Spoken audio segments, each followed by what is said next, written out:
कर। इसलिए तो शायर कहता है काश ये मौत आए मेरे हम नसीब, काश ये मौत आए मेरे हम नसीब, मंजर और नजाका हो जाए और हंसी, वो उधर अपने जुल्फे सवारा करे, इधर दम हमारा निकलता रहे। मुअज्जज़ सामने किराम, ये है आशिक दीवाना का, नबी को चाहने का मकाम क्या मिला उसको, जब उसने आका को चाहा कितना बुलंद बाला मकाम पर वो फारिग हो गया। तो हम लोगों को भी इस तरह मोहब्बत करना चाहिए, आका से दिल लगाना चाहिए। मुअज्जज़ सामने, इसलिए तो अभी भी हमारे गांव के बस्ती के लोगों से गुजारिश है कि अभी भी हमारे इस गांव में इतने बड़े पेंडल के जलसे तो लगा दिया, लेकिन शर्म करनी चाहिए। अभी भी मजलिस में आदमी बैठे नहीं रहे, अभी भी दुकानों में मकानों में सब घूम रहे हैं, बैठ रहे हैं। इतने बड़े मजमा लगाने का क्या फायदा? नमाज में नहीं, रोजे में नहीं, कुछ में नहीं। इतने बड़े मस्जिद को बना दिए, नमाज पढ़ने के लिए कोई नमाजी नहीं। मुअज्जज़ सामने किराम, नमाज पढ़ना होगा, इबादत करनी होगी, उसके बाद ही सब कुछ करना होगा। मुअज्जज़ सामने किराम, आप इसी मजलिस में, इसी स्टेज में जनाब पीर तरीक़त रहबर शरीयत सैयद मोहम्मद अबू फजल फसीह साहब तशरीफ लाएंगे। वो आ चुके हैं, कुछ देर में आप लोगों से भी गुफ्तगू करेंगे। वो सब पीर अल्लाह के वली है, इसलिए तो कलाम पाक में अल्लाह ने इरशाद फरमाया अला इन्ना औलिया अल्लाह ला खौफुन अलैहिम वला हुम यहज़नून। अल्लाह के वली को ना कोई खौफ है ना कोई डर है, अल्लाह के वली को ना कोई खौफ ना डर है। मुअज्जज़ सामने किराम, कोई खौफ नहीं, कोई डर नहीं। एक आदमी था, जब आजकल किसको मुरीद बनाए, किसको मुरीद बनाए पता नहीं चलता, किसको मुरीद बनाए, किसको अपना पीर बनाए। इसलिए तो तिलकी ने कहा हजरत अली का दामन थामे रहो, अल्लाह के रस्सी है। इमाम हसन का दामन को थामे रहो, अल्लाह के रस्सी है। इमाम हुसैन का दामन को थामे रहो, अल्लाह के रस्सी है। इमाम ज़ैनुल आबिदीन के दामन को थामे रहो, अल्लाह के रस्सी है। इमाम जाकिर का दामन थामे रहो, अल्लाह के रस्सी है। इमाम मूसा कादिर का दामन को थामे रहो, अल्लाह के रस्सी है। अरे क्या दिया घबराते क्यों हो, गौसे आज़म का दामन थाम लो, अल्लाह के रस्सी है। मुअज्जज़ सामने किराम, थाम के तो देखो दामन अब्दुल कादिर जिलानी, रब के इज्जत की कसम उठा के तो अगर तुम बगदाद वाले बड़े पीर के अब्दुल कादिर जिलानी के अगर तुम रोजा देखोगे तो अगर बूझ के आईना को चश्मा को फेंक कर बड़ी मोहब्बत के आईना लगाकर बगदाद वाले के रोजा को देखोगे तो तुम्हारा दिल बोलेगा, तुम्हारे आंखें बोलेगी कि गौसे आजम का रोजा है, लेकिन तुम्हारा दिल बोलेगा रसूल आजम का रोजा। मुअज्जज़ सामने किराम, अरे इसलिए कहता हूँ कि जैसे मजहर होते हैं वैसे उनके मुजीर होते हैं, जैसे मुजीर होते हैं वैसे उसके मजहर होते हैं। एक आदमी 60 साल का हो गया लेकिन किसी का मुरीद नहीं हुआ।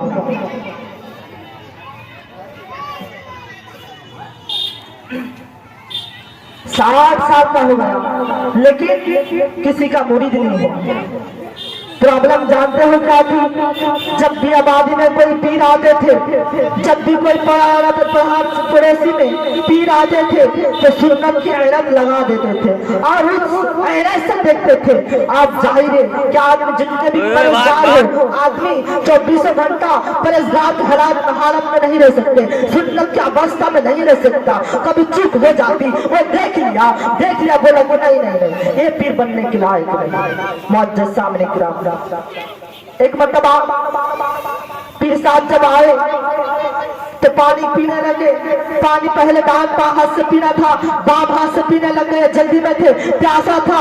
उस मुरीद ने देख लिया, कहा कि बाप हाथ से पी रहा है। वो कहा नहीं नहीं नहीं ये पीर बनने के लायक नहीं है। स्टेज में जब मुरीद मुसाफा करने के लिए पुलिस पीर से मुसाफा करने के लिए आए तो जल्दी जल्दी में पीर ने पहले बाप पाँव डाल दिया, दांत पाँव डालना चाहिए था, बाप पाँव डाल दिया। उसने देख लिया नहीं ये पीर बनने के लायक नहीं। अच्छा, जिन लोगों को कभी मदरसे में इल्म नहीं बैठे हैं, अहले इल्म के पास नहीं बैठे, अब 2-400 अगर उससे सुन्नत लगा दी गई तो उनके आगे ही होता है।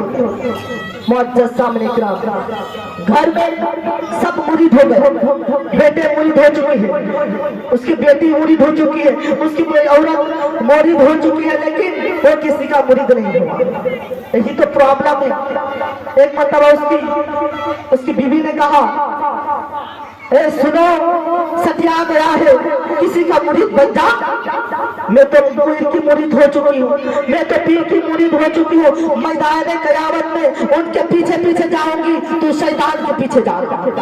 ये बात उसके जेब में हो गया। कहा कि हाँ ये तो ठीक है, मन जाऊंगा, किसी को पीर अपना बना लूंगा, लेकिन ऐसा पीर मिलेगा तब ना बनाएंगे। कहा कैसे बात करता है, क्या अगर रात को सुहा और सुबह में तेरी आंख नहीं खुलेगा तो क्या करेगा। ताकि ये बात यहाँ बिल्कुल सत्य की बात बताई कि अगर सुबह उठने से पहले अगर आंखें बंद हो जाएगी तो किसका पीर बनेगा। मैं तो पीर की मुरीद हो जाती हूँ और मैदान क़यामत में उनके पीछे पीछे जाऊंगी तो शैतान के पीछे जाऊंगा। मुअज्जज़ सामने ये बात उसकी जहन में उतर चुकी थी। अब इतने रात को अब कहाँ पीर ढूंढूं, रात की दूसरी पहर, इतने रात को करीब 12 बज चुका था, इतने रात को कहाँ पीर ढूंढूं। नहीं सोआ, घर में सब सो गए, पीर लोग तो सब सो गए हैं, अभी कहाँ पीर ढूंढूं। घर में औरत सो गई, लेकिन वो नहीं सोआ, वो जागा बैठा है। मालूम है क्यों, अगर मैं सोऊं और सुबह आंखें नहीं खुले, घबरा गया। रात का तीसरा पहर हो गया, उसने ना देखा आओ, ना देखा आगे, ना देखा पीछे, अमामा बाबा नमाज तहज्जुद अदा की और शहर की गलियों में निकल गया और शहर के मेन गेट पर आगे आका से वादा किया, अल्लाह से वादा किया, ये अल्लाह मैं आज तक इस तलाश में था, इस आस में था कि मुझे कोई अच्छा पीर मिल जाए, लेकिन आज तक नहीं मिला।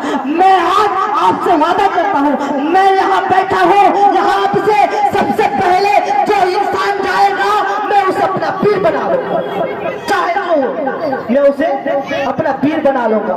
इत्तेफाक से देखा चोरों की बारातें आ रही है, चोरों की डोलियां आ रही है और जो चोरों का सरदार है वो सबसे आगे आगे है। उसने ना देखा आगे ना देखा पीछे, देखा कि सबसे पहले आदमी ये है, मुंह में कपड़ा लपटाए हुए है। उसने ना देखा आगे ना देखा पीछे, लपका और पांव पकड़ा, कहा पीर साहब। वो चोर अपने आप को देख रहा है, मैं पीर साहब हूँ। कहा कि हाँ तू ही मेरे पीर साहब है। ऐसी जबरदस्ती मैं तेरा पीर हूँ। कहा कि मैंने अल्लाह से वादा किया था, मैंने अल्लाह से कहा कि इस गेट से, मैप गेट से जो इंसान सबसे पहले आएगा, जो सबसे पहले निकलेगा, मैं उसे अपना पीर बना लूंगा। तू आया, मैं समझ गया, तू आया नहीं है, तुझे तो मेरे मौला ने भेजा है। मुअज्जज़ सामने इकराम, कहा तू मुझे पीर मानता है, मैं तो पीर नहीं हूँ। कहा है तुम जो भी हो, मैंने तो तुझको अपना सनम मान लिया है। मुअज्जज़ सामने इकराम, कहा मैं तो बहुत बड़ा डाकू हूँ, मैं गुनहगार हूँ, मैं मर्डरर हूँ, मैं बहुत बड़ा गुंडा हूँ, मेरे पीछे मत पड़, मेरे चक्कर में मत फंस। कहा अब तो मैं और भी नहीं छोड़ूंगा। बोला क्यों? कहा कि इसलिए आजकल जितने भी पीर लोग आते हैं वो अपने तारीफ खुद करते हैं या किसी के हाथों से करवाते हैं, और तू पहला पीर है जो अपने बुराई कर रहा है। मैं समझ गया सब नकली, तू कहा क्या बात, तो राम नंबर लग गया। मैंने अपनी बुराई की कि मुझे छोड़ देगा, लेकिन वो तो और पकड़ रहा है, और पकड़ा। कहा कि सुन, तू नेक इंसान मालूम होता है, मेरे नेक इंसान मालूम होता है, मेरे बात सुन, मैं बहुत बड़ा चोर हूँ, मैं तुझे छोड़ दो। कहा कि हजरत पहले पीर बना, मुरीद बनाइए ना, फिर तुझे छोड़ दे। कहा ठीक है। तब आगे में सामने में गुजरात दिखाई दे रहा है, एक घर दिखाई दे रहा है, चलो वहां पर चलते हैं। वहां पर बहुत बड़ा शेर के घर है, वहां पर लंगरें बैठती है, चलो वहां चलते हैं। वहां पर उस घर के दहलीज में जैसे ही पहुंचे, कहा ए तू यहाँ पर रुक, तू यहाँ पर चोरी करना गुनाह का काम है, अगर उसको रोकने पे कंट्रोल हो तो उसे देखना भी गुनाह का काम है। तू फकट में गुनाहगार क्यों होगा, तू यहीं रुक, मैं घर के अंदर जाऊंगा, मैं चोरी करूंगा, चोरी का माल तुझे दिखाऊंगा, फिर भी तुझे यकीन नहीं आया तो मैं तुझे अपना मुरीद बना लूंगा। कहा बनाओगे ना? कहा कि हाँ बना लूंगा। घर के अंदर गया, घर में अंधेरा, टपाटोप अंधेरा, घर के अंदर चला गया। घर के अंदर में इधर हाथ मार रहा है, उधर हाथ मार रहा है, इधर हाथ मारा तो नमाज के लिए मुसल्ला, इधर हाथ मारा तो नमाज के लिए चिठाई बैठी है, इधर हाथ मारा तो वुजू के लिए लोटा। सामने एक चिराग दिखाई दिया, चिराग में एक परछाई नजर आई, वहां और कोई नहीं बल्कि पीले पीरा, नीले पीरा, शाहे जीरा, कंकीरे नूरानी, महबूब सुरानी जनाब मोहम्मद अब्दुल कादिर जिलानी इबादत कर रहे हैं। चोर देखा, चोर देख के घबरा गया और उसी चौकी के नीचे छुप गया। इसी दरमियान ख्वाजा खिजिर की आमद हुई। कहा ए अब्दुल कादिर जिलानी, फला मकाम पर एक कुतुब का इंतकाल हो चुका है, सुबह के सूरज उगने से पहले किसे वहां के बनाना चाहिए, फासला कीजिए। कहा अरे कुतुब, इतने टेंशन लेने की बात क्या है? एक चोर आया, इधर हाथ मारा, उधर हाथ मारा, लेकिन कुछ नहीं मिला। अगर वो खाली हाथ से यहाँ से चला गया तो बगदाद के गलियों में शोर मचाएगा कि अब्दुल कादिर के घर में गया था, कुछ ना मिला तो लोग मेरी सखावत करेंगे, मेरे शोर लोग सखावत को दावत देंगे। तो कहा तो मैंने फैसला कर लिया है कि इसी चोर को वली बना दिया जाए। मुअज्जज़ सामने इकराम, मुंह से फैजान का निकल चुकी थी, उसके चोर की किस्मत बदल चुकी थी। अब वो चोर ना रहा, वो तो हजरत अल्फी रज़ियल्लाहु ताला अन्हु बन गए। मुअज्जज़ सामने इकराम, मैं अपने गुफ्तगू को और ज्यादा बढ़ाना नहीं चाहता हूँ, मैं अपने तकरीर को यहीं से खत्म करता हूँ। अमा अलैना इल्लल बलाग। अस्सलामु अलैकुम व रहमतुल्लाहि ताला व बरकातहू।